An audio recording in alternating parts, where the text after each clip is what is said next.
मोहम्मद यूनुस पर बुरी तरह भड़की शेख हसीना। यूनुस सरकार पर लगाए गंभीर आरोप। आखिर हसीना ने क्यों कहा देश के दुश्मनों के हाथों में है बांग्लादेश, अगर आग से खेलोगे तो जलना तय है। बांग्लादेश में पिछले साल अगस्त में आवामी लीग सरकार के खिलाफ स्टूडेंट्स की अगुवाई वाले विद्रोह के परिणाम स्वरूप हसीना देश छोड़कर चली गई थी। तख्तापलट के बाद निर्वासन की जिंदगी जी रही बांग्लादेश की पूर्व प्रधानमंत्री शेख हसीना ने मोहम्मद यूनुस पर जोरदार हमला बोला है। शेख हसीना ने देश की अंतरिम सरकार के सलाहकार मोहम्मद यूनुस को आत्म केंद्रित और सत्ता का भूखा इंसान बताया है। यही नहीं, हसीना ने यूनुस को चेतावनी तक दे डाली है कि अगर आप आग से खेलोगे तो आपका जलकर राख होना तय है। एक वीडियो में शेख हसीना ने यूनुस पर बांग्लादेश को बर्बाद करने का आरोप लगाया है। हसीना ने कहा कि यूनुस एक पैसे का लालची और सत्ता का भूखा शख्स है जिसने विदेशी ताकतों के साथ मिलकर साजिश रची है। हसीना ने यह भी आरोप लगाया है कि यूनुस BNP और जमात-ए-इस्लामी पार्टी के साथ मिलकर अवामी लीग के नेताओं को परेशान कर रहा है और उन्हें मार रहा है। शेख हसीना ने कहा कि स्वतंत्रता विरोधी ताकतों ने अवैध रूप से सत्ता पर कब्जा कर लिया है और वे देश की धर्मनिरपेक्ष संस्कृति को नष्ट करने की कोशिश कर रही हैं।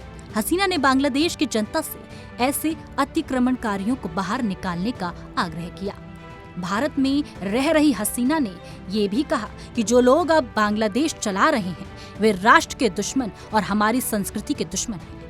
उन्होंने कहा कि आइए हम मुक्ति विरोधी और संस्कृति विरोधी ताकतों को खदेड़ दें और वैश्विक मंच पर बांग्लादेश का सर ऊंचा करें।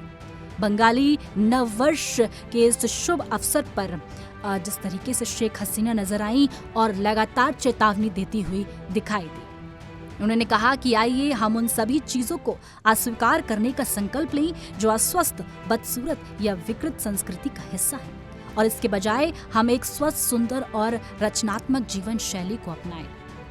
आपको बता दें, शेख हसीना यही नहीं रुकती हैं।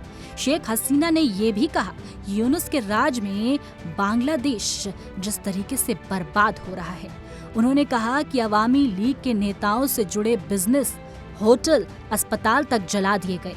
उन्होंने कहा कि टॉप डॉक्टरों को बर्खास्त कर दिया गया, राजनीतिक कार्यकर्ताओं को पुलिस की वर्दी दे दी गई। क्या वे नौकरी के लिए योग्य हैं?